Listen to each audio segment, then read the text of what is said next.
안녕하십니까. 전하택 교수입니다. 이번 시간은 여러분들과 24번 문제 풀이부터 시작을 하겠습니다. 24번 문제를 보십시오. 연료 연소 시 매연 발생에 관한 설명으로 틀린 것은, 자 그러면 매연이 왜 발생하는지를 알아야 되겠죠. 자, 매연은 두 가지로 발생합니다. 자, 첫 번째 조건은 연료 중에 휘발분이 포함되어 있을 때, 또 하나의 조건은 뭐죠? 불완전 연소됐을 때, 그 두 가지를 여러분들이 찾으시면 됩니다. 자, 그러면 연료의 탄수소 비율이, 탄소와 수소의 비율을 탄수소비라고 그래요. 탄수소 비율이 클수록 매연 발생이 쉽다고 그랬어요. 맞습니다. 탄수소비가 크다는 것은 고체 쪽으로 간다는 소리죠. 그래서 저질 연료는 매연이 발생하기 쉬워요. 자, 그리고 중압 및 고리 화합물 등과 같이 반응이 일어나기 쉬운 탄화수소일수록 매연 발생이 적다. 자, 여기서 중압 및 고리 화합물 등과 반응이 일어나기 쉬운 것들은 아무래도 매연의 발생량이 많아집니다. 그리고 분해하기 쉽거나 산화되기 쉬운 탄화수소는 매연 발생량이 적다. 여기서 분해가 쉽거나 산화가 쉽다는 것은 완전 연소가 잘 된다는 소리겠죠. 그래서 매연 발생이 적어집니다. 그리고 탄소 결합을 절단하기보다는 탈수소가 쉬운 쪽이 매연이 발생하기가 쉽다. 그래서 불완전 연소, 탈수소가 쉬운 쪽이 불완전 연소가 잘 된다는 그런 뜻이겠죠. 자, 따라서 설명이 잘못된 것은 나번이 정답이죠. 나번도 시험에서 상당히 자주 나옵니다. 자, 그리고 25번에 보시면 수소가 8%, 수분이 2%가 포함된 고체 연료의 고위 발열량이 8,000kcal/kg일 때 이 연료의 저위 발열량을 계산하시오 그랬어요. 그러면 원소 분석법으로 들어가 있는 고체 연료에서 저위 발열량 구하는 공식은 고위 발열량 마이너스 609H 플러스 W죠. 자, 여기서 609HW라는 것은 수분의 정말 잠열입니다. 자, 고위 발열량이 지금 얼마로 주어졌느냐면 8,000kcal/kg으로 주어졌어요. 대입하죠. 자, H가 지금 8%니까 0.08, W라는 수분이 2%니까 0.01을 대입해서 계산하시면 7,556kcal/kg이죠. 그래서 25번은 고체와 액체 연료에서 같이 사용하는 고위 발열량, 저위 발열량의 상관관계, 다시 말해서 저위 발열량을 구하는 공식을 묻는 문제가 되는 거죠. 자, 그리고 26번 문제를 보겠습니다. 기체 연료의 일반적인 특징으로 틀린 것은 답은 저발열량의 교수로 고온을 얻을 수 있다고 그랬어요. 여기서 저발열량은 저위 발열량을 뜻하는 거죠. 그래서 발열량이 낮은 연료를 이용해서 우리가 고온을 얻을 수 있다는 것 맞습니다. 나번에 연소 효율이 높고 금댕이 거의 발생하지 않으나 많은 공기량 소모가 된다고 그랬어요. 많은 공기량의 소모가 되는 것은 입자가 큰 고체 연료가 있죠. 반면 입자가 가장 작은 기체 연료 같은 경우에서는 적은 연료로 완전 연소가 이루어집니다. 다음에 저장이 곤란하고 시설비가 많이 들죠. 왜 그러냐면 고압의 배관이나 탱크가 필요하기 때문에 저장이 곤란하고 시설비는 많이 들어요. 자, 그리고 연료 중에 황분이 포함되어 있지 않는 것이 대부분이기 때문에 아황산가스, 황산화물이 거의 배출되지 않고, 그리고 연소 조절이 용이한 게 가장 큰 특징이죠. 따라서 설명이 잘못된 것은 나번이 정답이 됩니다. 자, 그리고 27번 문제를 보시게 되면 다음 중에서 착화 온도가 가장 높은 것은, 착화 온도가 뭐죠? 자, 여기서는 착화 온도와 인하 온도를 비교를 해 주셔야 돼요. 자, 둘 다 불이 붙는 최저 온도예요. 불이 붙는 최저 온도인데, 인하 온도라는 것은 점화원이 있는 상태에서 불이 붙는 최저 온도, 착화 온도라는 것은 인하원이라는 게 불씨입니다. 인하원이 없는 상태에서 불이 붙는 최저 온도가 되는 거죠. 그래서 온도가 낮으면 낮을수록 위험한 연료가 되는 거죠. 대신에 불은 잘 붙습니다. 가번에 천연가스, 나번에 황, 다번에 중류, 라번에 휘발유가 돼요. 따라서 착화 온도가 가장 큰 거는 여기서 뭐가 되나요? 가번에 천연가스가 정답이 되는 겁니다. 자, 그리고 28번을 한번 보겠습니다. 자, 28번에 보시게 되면 화학 반응 속도는 일반적으로 아리오누스식으로 표현된다. 어떤 반응에서 화학 반응 상수가 27도C일 때 비해서 77도C일 때 3배가 되었다면 이 화학 반응의 활성화 에너지를 계산을 하시오 그랬어요. 자, 그러면 여러분들이 꼭 기억을 해야 되는 공식입니다. 자, 이 공식에서 ln K2 나누기 K1은 E T2-T1 나누기 R 곱하기 T2 곱하기 T1으로 나타내는데 반드시 기억을 해야지 문제를 풀 수가 있어요. 자, 대입해 보시게 되면 K2 나누기 K2 나누기 K1이라는 값 자체가 지금 여러분들 ln K2 나누기 K1이라는 자체가 문제 조건에서 3배라는 뜻입니다. 그 값 자체가 3배가 들어가는 거고, 자, 그다음에 절대 온도를 보정했을 때 K1과 K2를 여러분들이 T2와 T1을 보정을 하잖아요. 그래서 27도가 있고 77도가 있으니까 77도가 뭐가 되느냐면 T2가 되는 거죠. 그래서 절대 온도로 고치면 273 플러스 77, 그리고 T1이라는 것은 273 플러스 27로 우리가 표현을 하게 되는 거예요. 그죠? 자, 그리고 상수값 R이라는 기체 상수값은 여러분들이 반드시 기억을 해야 됩니다. 8.314 줄 per 몰 K. 그래서 기체 상수 같은 경우에서는 공식에 따라 사용되는 값이 서로 다르게 사용되니까 여러분들이 주의를 좀 해 놓으셔야 돼요. 자, 그러면 이제 미지수로 나온 게 뭐죠? E라는 에너지가 미지수죠. 따라서 E에 대한 식으로 정리를 했어요. 그런데 단위가 줄 per 몰이 나오는 거죠. 그런데 우리가 계산하는 것은 킬로칼로리 per 몰이에요. 따라서 1칼로리에 해당하는 줄이 4.2줄이죠. 자, 그 다음에 칼로리를 킬로칼로리 고치기 위해서 10의 3성 칼로리라는 값을 우리가 보정을 했어요. 따라서 최종적으로 계산하게 되면 4.57 킬로칼로리 per 몰이라는 것을 여러분들이 산출할 수 있습니다. 자, 그리고 29번 문제를 보도록 하겠습니다.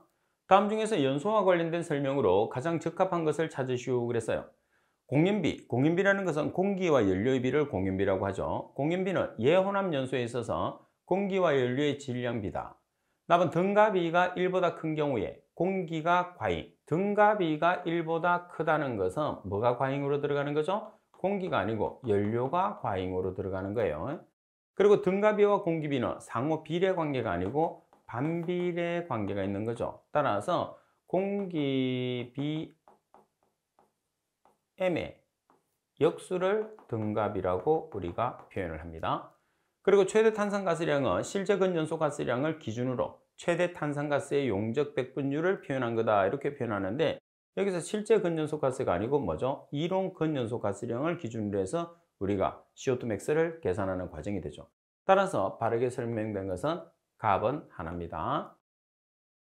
자, 그리고 30번 문제를 보시게 되면 연료의 종류에 관한 설명으로 틀린 것은, 자, 답은 토트 액면 연소는 액면에서 증발한 연료 가스 주위를 흐르는 공기와 혼합하면서 연소하는 것으로 연소 속도는 주위 공기의 흐름 속도에 거의 비례하여 증가한다. 다음에 심지 연소는 공급 공기의 유속이 낮을수록 공기의 온도가 높을수록 화염의 높이는 높아진다. 그리고 증발 연소는 일반적으로 가정용 석유 스토브, 보일러 등의 연료가 경질료이며 소형인 것에 사용된다. 라반의 분무 연소는 연소 장치를 작게 할 수 있는 장점은 있으나 고부하의 연소는 불가능하다 되어 있어요. 자, 분무 연소 같은 경우에서는 지금 나와 있는 것처럼 연소 장치를 작게 할 수 있는 장점을 가지고 있어요. 그리고 고부하라는 것은 많은 연료를 이용하는 거죠. 따라서 고부하 연소에서도 가능하죠. 불가능한 게 아니고 가능한 장점을 가지고 있습니다. 따라서 라번이 분무. 자, 분무연소라는 것은 입자를 잡고 해서 뿌려줘서 우리가 연소하는 것을 분무연소라고 해요. 자, 그리고 31번 문제를 보시게 되면 다음 연료 중에서 이론 공기량이 가장 큰 것을 찾으시오 그랬어요. 자, 여기서 이론 공기량이 가장 크다는 것은 여러분들이 연료 자체를 완전 연소를 시켰을 때 산소의 개수가 가장 많은 것을 찾으면 돼요. 근데 이 문제상으로는 우리가 쉽게 그 산소의 양을 계산할 수 없기 때문에 문제의 답을 기억을 해주는 게 가장 쉽게 답을 찾을 수 있는 방법입니다. 석탄가스가 되죠. 자, 거의 대부분이 동일한 문제가 나오기 때문에 답을 기억하고 계시는 게 좋아요. 자, 그리고 32번. 다음 조건에서 메탄의 이론 연소 온도는, 여기서 메탄이라는 것은 CH4를 메탄이라고 합니다. 자, 메탄 공기는 25도씨에서 공급되며 CO2, H2, N2의 평균 증합몰 비율이 상온에서 2100도씨, 그리고 각각 13.1, 10.5, 8.0 kcal per 몰. 자, 그리고 메탄의 저위 발열량은 8600 kcal per S-m3이라고 나와 있어요. 자, 그럼 우리가 메탄을 완전 연소를 하는데 문제 조건에 보시게 되면 CO2와 H2와 N2의 평균 증합몰 비율이 나와 있기 때문에 반응해서 질소의 발생량까지 계산을 해줘요. 그러면 메탄은 산소와 결합을 해서 CO2와 H2O가 나오잖아요. 그럼 이제 질소량이라는 것은 N2량이라는 것은 이론 공기량의 얼마를 차지하죠? 79%. 그럼 이론 공기량은 산소 개수에서 얼마를 나눠주죠? 0.21. 따라서 산소 개수가 두 개니까 2 나누기 0.21. 이 값이 뭐죠? 이론 공기량. 이 값에 얼마를 곱했을 때? 이 값에 79%를 곱했을 때 79%가 0.79죠? 그래서 0.79를 곱했을 때 N2량이 되는 거죠. 자, 그러면 우리가 이론 연소 온도는 저위 발열량 나누기 가스량 곱하기 비열 플러스 T1. T1이라는 게 지금 문제에서 주어진 온도입니다. 자, 그러면 여기서 여러분들이 이 문제는 조심할 게 뭐냐면 저위 발열량과 GC의 단위를 동일하게 만들어서 사용하는 게 이 문제의 포인트예요. 그래서 이론 연소 온도를 계산하는 가장 응용 단계, 마지막 단계라고 보시면 됩니다. 자, 따라서 저위 발열량이 8600kcal/sm에 상승해요. 자, 그리고 지금 정압의 몰 비율이 CO2에 해당하는 값이 13.1이에요. 그럼 메탄은 CO2가 몇 개가 나오죠? 1개. 그래서 1 곱하기 13.1. 자, 그리고 10.5라는 것은 H2에 해당하는 값. H2가 몇 개죠? 2개. 2 곱하기 10.5.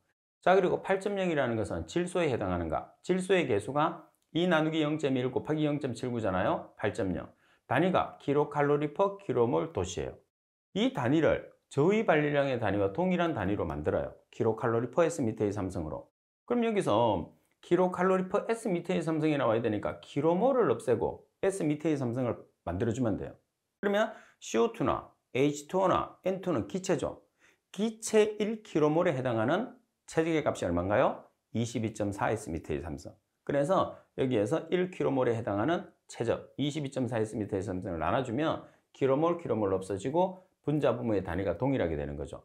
자, 그리고 도시는 여러분들이 나타내는 도시로 바뀌어요. 그리고 온도는 여러분들이 임의적으로 여기 보시게 되면 공기는 25도씨라는 말이 있어요. 그래서 25도씨를 여러분들이 더해줘서 계산을 하는 거죠. 따라서 최종적으로 계산하게 되면 2068.05도씨예요.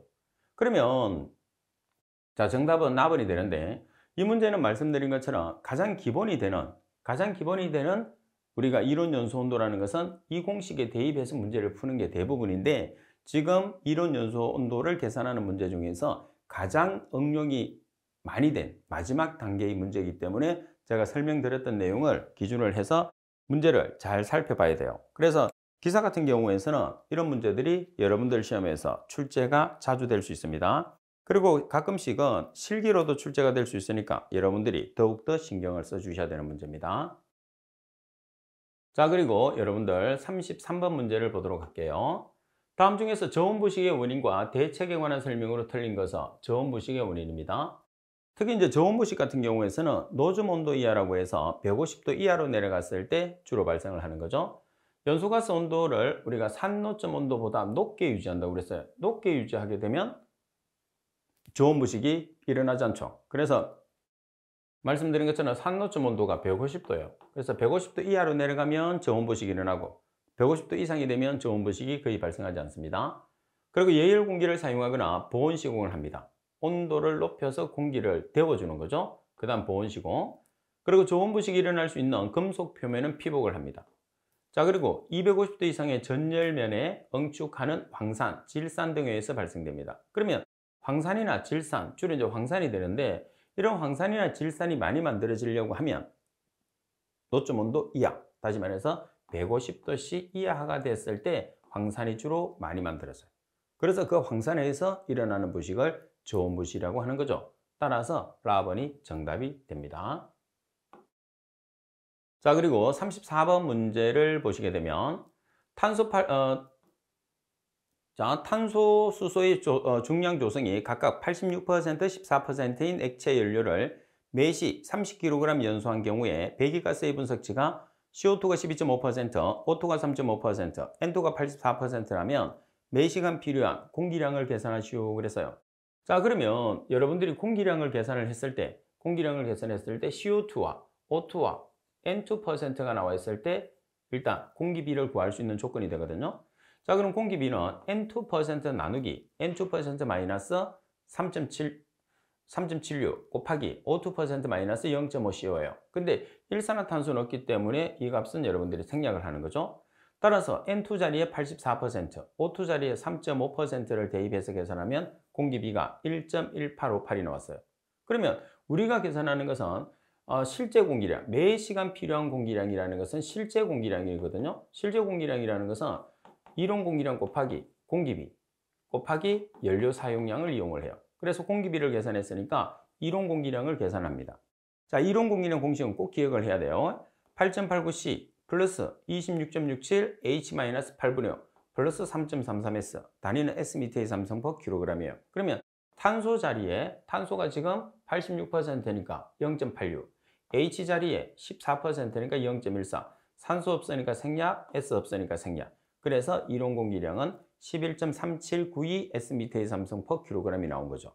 자, 그러면 필요한 공기량을 계산하시고 그랬으니까 공기비 곱하기 이론 공기량 곱하기 연료 매시 30kg을 곱하게 되면 우리가 계산할 수 있는 404.8 S미터의 삼성 kg이 나오는 거죠. 그래서 약 404가 되니까 정답은 라번이 되겠네요. 그죠? 자, 그리고 문제 35번을 보시게 되면 다음 기체연료 중에서 고위 발열량이 가장 큰 것을 찾으시오 그랬어요. 자, 고위 발열량이 가장 크기 위해서는 탄소수와 수소수가 가장 큰 것이 우리가 고위 발열량이 가장 크죠. 자, 따라서 가번 같은 경우에서는 CO를 뜻합니다. 그리고 나번은 CH4, 따번은 C2H6, 라번은 C 5개, H 12개. 그러면 가장 많은 게 N-펜탄이라고 그래요. 그 라번에 C가 5개, H 12개를 N-펜탄이라고 하는데 탄소수와 수소수가 가장 많은 게 발열량이 가장 높다고 했으니까 라번이 정답이 되는 거죠. 그래서 여러분들이 분자식 정도는 기억을 해야지 답을 좀 쉽게 맞출 수 있어요. 그리고 36번 문제를 보시게 되면 탄소가 84%, 수소가 13%, 황이 2%, 질소 1.0% 조성을 가진 중류 1kg당 15S미터의 삼성의 공기로 완전 연소할 경우에 섭배출 가스 중에 SO2의 농도를 계산하시오 그랬어요. 자, 그러면 섭배출 가스라는 말이 있어요. 여기서 섭배출 가스 중에 아황산가스의 농도를 ppm으로 계산하라고 그래요. 그러면 아황산가스의 농도를 ppm으로 계산하는데 섭배출 가스량 분의 아황산가스량이라는 것은 0.7S로 표현하죠. 그리고 퍼센트로 계산했을 때는 곱하기 100, ppm으로 계산했을 때는 곱하기 10의 육성이에요. 그러면 여기서 GW를 계산을 합니다. 그래서 GW라는 것은 이렇게 A 플러스 5.6H 플러스 0.75 플러스 0.8N 플러스 1.244W라는 공식을 사용을 해요. 그럼 여기서 A라는 것은 뭐냐면 공기비 곱하기 이론 공기량이거든요.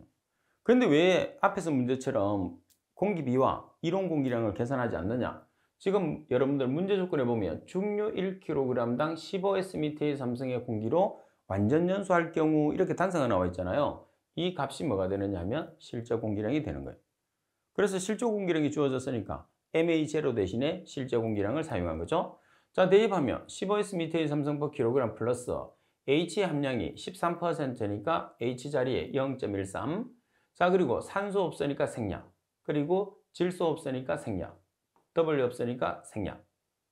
질소가 있나요? 질소 0.1% 있네요. 그래서 질소는 사용해야 됩니다. 자, 0.8 곱하기 0.01. 따라서 계산한 GW 값이 15.736 S미터의 삼성 kg이 나왔어요. 그럼 이 값을 계산했으니까 여기 대입하는 거죠. 자, 그리고 S 자리에는 2%니까 0.01을 대입해서 계산하시고, 그 다음에 말씀드린 것처럼 퍼센트는 100분율이니까 10의 2성, ppm은 100만 분율이니까 10의 6성을 곱해서 최종적으로 889.68 ppm이라는 값으로 우리가 값을 계산할 수가 있습니다. 자, 그리고 37번 문제를 보도록 하겠습니다. 미분탄 연소장치에 관한 설명으로 틀린 것은, 자, 미분탄 연소장치라는 것은 석탄을 미분화해서 연소시키는 장치가 됩니다. 가면 설비비와 유지비가 많이 들고 재해 비산이 많아서 집진장치가 필요하다. 맞습니다. 나번에 부하 변동에 적용이 어려워 대형과 대용량 연소 설비에는 적합하지 않다고 그랬는데, 미분탄 연소장치는 주로 대형과 대형 연소 설비에 사용하기 위해서 만들어 놓은 장치가 되는 겁니다. 자, 그리고 연소 제어가 용이하고 점화 및 소화 시 손실이 적다. 점화라는 것은 불을 붙이는 것, 소화라는 것은 우리가 불을 끄는 거죠. 자, 그리고 스토크 연소에 적합하지 않은 점결탄과 저발열량탄 등도 사용할 수 있다. 따라서 설명이 잘못된 것은 나번이 정답이 되는 거죠. 자, 그리고 38번 문제를 보시게 되면 착화 온도에 관한 설명으로 틀린 것은, 착화 온도라는 것은 우리가 점화원이 없는 상태에서 불이 붙는 최저 온도가 되는 거죠. 그래서 착화 온도가 낮으면 위험합니다. 휘발성 성분이 적고 고정 탄소량이 많을수록 높아진다. 자, 그리고 반응의 활성도가 작을수록 낮아진다. 그리고 석탄의 탄화도가 증가하면 높아진다. 그리고 공기의 산소 농도가 높아지면 낮아진다. 그리고 반응 활성도가, 그래서 여기서 틀린 게 뭐냐면 반응 활성도죠. 반응 활성도가 작을수록 착화 온도는 어떻게 돼요? 높아진다. 이렇게 우리가 나타내야 되겠죠? 나번이 정답. 자, 그리고 39번 문제를 보시게 되면, 자, 39번. 가번에 보시면 연료류의 유류 번호 중에서 회전식 번호에 관한 설명으로 틀린 것은 회전식 번호입니다. 가번 연료류의 점도가 작을수록 분무와 입경이 작아진다. 점도라는 것은 끈적끈적한 성질이죠. 그리고 분무와 입경이라는 것은 우리가 뿌려주는 입자의 직경. 자, 그리고 분무는 기계적 원심력과 공기를 이용을 한다. 그리고 답은 유압식 번호에 비해서 연료류의 분무와 입경이 10분의 1 이하로 매우 작다 이렇게 나와 있어요. 자, 분무와 입경이 상당히 큰 편이죠. 그리고 분무 각도는 40도에서 80도 정도로 크며 유량 조절 범위는 1대5 정도로 비교적 큰 편이다 이렇게 나와 있어요. 따라서 답번이 정답인데 답번에 설명해 보시면 유압식 번호에 비해서 연료류의 분무와 입경이 비교적 크다 이렇게 나와야 됩니다. 그래서 분무화라는 것은 우리가 연료로 공급을 시켜줬을 때 우리가 불이 붙게 되려고 하면 입자를 작게 만들어야 되거든요. 그 작게 만들어서 뿌려주는 것을 분무화라고 그래요. 그때의 입자의 크기를 말하는 거죠. 그래서 잘못 설명된 것은 답은. 자, 그리고 40번에 보시면 액화석유가스에 대한 설명으로 틀린 것은 액화석유가스가 LPG가 되는 거죠. 그래서 LPG는 주성분이 프로판과 부탄이고 주로 우리가 원유의 부산물로 생산을 합니다. 가번에 비중이 공기보다 작고 상온에서 액화되지 않는다고 그랬어요. 자, 비중이 공기보다 어때요? 크죠? 왜 그러냐면 LPG라는 프로판의 분자량이 44예요. 공기의 분자량은 얼마죠? 29. 그러니까 공기보다는 훨씬 크죠. 그리고 나번 액체에서 기체로 됐을 때 정발열이 발생을 합니다. 그리고 프로판과 부탄을 주 성분으로 하죠. 반면에 LNG라는 액화천연가스 같은 경우에서는 메탄을 주 성분으로 하죠. 그리고 발열량이 2만에서 3만 kcal/sm의 삼성으로 우리가 LNG에 비해서는 상당히 높은 편이다. 2배 이상이 되는 거죠. 따라서 설명이 잘못된 것은 가번이 정답이 됩니다. 자, 그리고 41번 문제를 보도록 하겠습니다. 41번. 전기집신장치에서 입자가 받는 쿨롱력에 대한 옳게 설명한 것을 찾으시오 그랬어요. 다시 말해서 공식이 맞는 것을 찾으라 이 말이겠죠. 자, 우리가 쿨롱력이라는 것은 전하수라는 N, 그리고 전하라는 E0, 그리고 하전 부위의 전개 강도 1을 곱한 값으로 표현을 하게 됩니다. 따라서 가번이 정답. 자주 나오지는 않지만 여러분들이 답 정도는 한 번씩 봐줄 필요가 있습니다. 자, 그리고 42번. 배출가스 중에 질소산화물의 처리 방법이 비선택적 촉매 환원법에서 사용되는 환원제로 거리가 먼 것을 찾으시오 그래서요. 자, 우리가 대표적으로 사용되는 환원제는 4가지가 있어요. 자, 메탄이 있고 수소가 있고 일산화탄소. 이 3가지를 주로 많이 쓰네요. 그죠? 자, 그러면 여기서 사용되지 않는 거는 뭐가 있을까요? NH3. 그죠?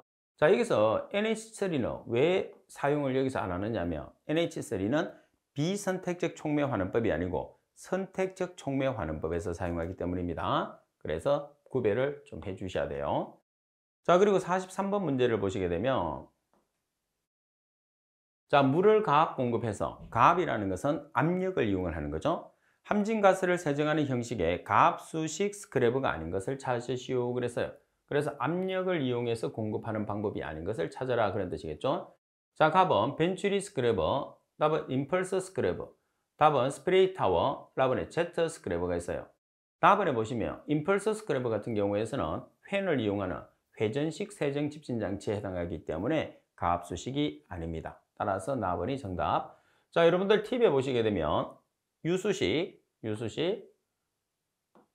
자, 그리고 가압수식, 그리고 회전식, 세정집진장치의 종류가 있어요. 반드시 여러분들이 분류를 해 주셔야 됩니다. 자, 유수식을 보시게 되면 가스선회형, 그리고 임펠러형, 로터형, 분수형으로 되어 있습니다. 자, 그리고 가압수식은 벤츄리 스크래버, 분모탑, 제트 스크래버, 충전탑, 회전식은 타이젠 와셔, 임펄서 스크래버로 구성되어 있어요. 그래서 종류를 반드시 구별을 해야지 문제를 맞출 수가 있습니다. 자, 그리고 44번 문제를 보시면 전기집진장치에서 전류 밀도가 먼지층 표면 부근의 이온 전류 밀도와 같고 양호한 집진 작용이 이루어지는 값이 2 곱하기 10의 마이너스 8성 암페어 제곱센치이며 또한 먼지층 중에 전련 파괴 전개 강도를 5 곱하기 10의 3성 볼트 퍼 센치로 한다면 이때 먼지층의 겉보기 전기 저항과 이 장치의 문제점으로 옳은 것을 찾으시오 그랬어요. 자, 그러면 가장 먼저 겉보기 전기 저항을 계산을 해요. 그럼 겉보기 전기 저항이라는 것은 우리가 나타내는 단위가 옴센치로 표현을 해야 되거든요. 그래서 옴센치로 표현을 해야 되니까 여기서 여러분들이 사용하는 값 자체를 자, 전련 파괴의 전개 강도에서 그리고 지금 집진 장치를 이루는 값을 나눠주시면 돼요. 이 값을 나눠요. 그러면 단위가 어떻게 되느냐면 볼트 나누기 암페어 그리고 센티미터가 나오거든요. 그래서 이 볼트 나누기 암페어가 뭐가 되느냐면 옴이라는 단위가 되는 거예요. 그래서 결론적으로는 옴 센티미터라는 전기 저항의 단위가 나오게끔 만드는 거죠. 따라서 2.5 곱하기 10의 11성 옴센치가 되는 거예요. 그럼 우리가 정상적인 범위는 10의 4성에서 10의 11성 옴센치의 범위를 가지잖아요. 근데 지금은 10의 11성을 초과하고 있죠. 초과하고 있으니까 나타날 수 있는 현상은 뭐가 되는 거예요? 재비산 현상이 아니고 역전리 현상이 나타나는 거죠. 자, 따라서 값은 2.5 곱하기 10의 11성 그리고 역전리 현상이 되니까 답은이 정답이 되는 거죠.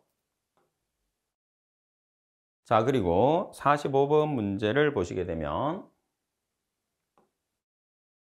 공기 중에 CO2 가스의 부피가 5%를 넘으면 인체에 해롭다고 한다면 지금 600m의 삼성이 되는 방에서 문을 닫고 80%의 탄소를 가진 수철 최소 몇 킬로그램을 태우면 해로운 상태가 되느냐고 그랬어요. 그러면 자, 수철 우리가 태워서 CO2를 발생시킨다고 그랬으니까 C 플러스 O2는 CO2가 되는 거예요.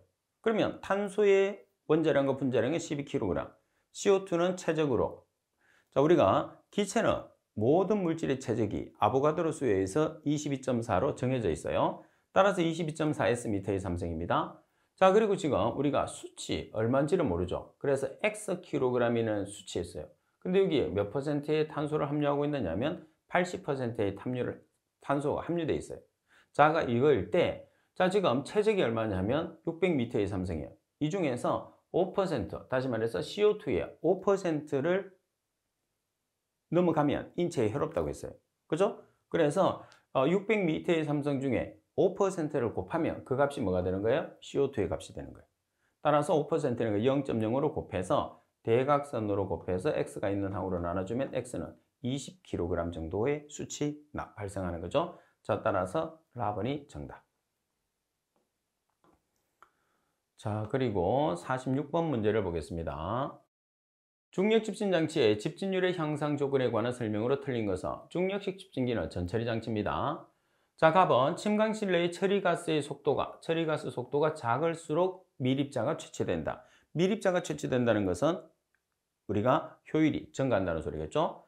침강실의 입구 폭이 클수록 유속이 느려지며 미세한 입자가 채취됩니다. 그래서 입구 폭이 클수록 효율이 증가하죠. 그리고 다단일 경우에서는 단수가 증가할수록 집진 효율은 상승하죠. 집진 효율은 상승하나 압력 손실도 증가하는 단점이 있어요. 자, 그리고 침강실의 높이는 낮고 그리고 중력장의 길이가 길수록 집진율은 어떻게 해요? 높아지죠. 그 이유가 뭐냐면 높이가 낮아야지 자기들끼리 충돌이 많이 일어나서 입자가 커져요. 그 다음에 길어져야지 체류 시간이 길어지는 거죠. 그래서 중력 집진기 같은 경우에서는 체류 시간이 길면 길수록 그만큼 처리율이 높아진다. 이렇게 생각하시면 됩니다. 자, 그리고 47번 문제를 보시게 되면 레이놀드 수에 관한 설명으로 틀린 것을 찾으시오 그랬어요. 자, 먼저 레이놀드 수라는 것은 관성력에서 점성력을 나눠준 값이에요. 그래서 가번의 관성력 나누기 점성력으로 나타낼 수 있습니다.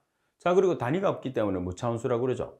그럼 관성력이라는 것은 직경 곱하기 속도 곱하기 밀도 나누기 유체점도.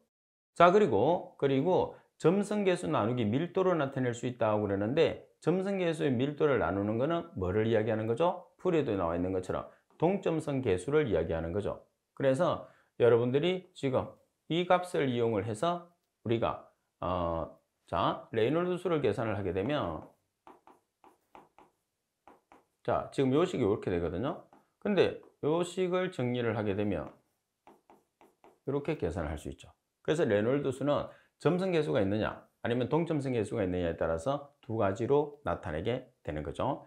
자, 따라서 설명이 잘못된 것은 라번이 설명이 잘못되기 때문에 정답이 되는 거죠. 자, 이번 시간 수업은 이것으로 마치도록 하겠습니다. 수고하셨습니다.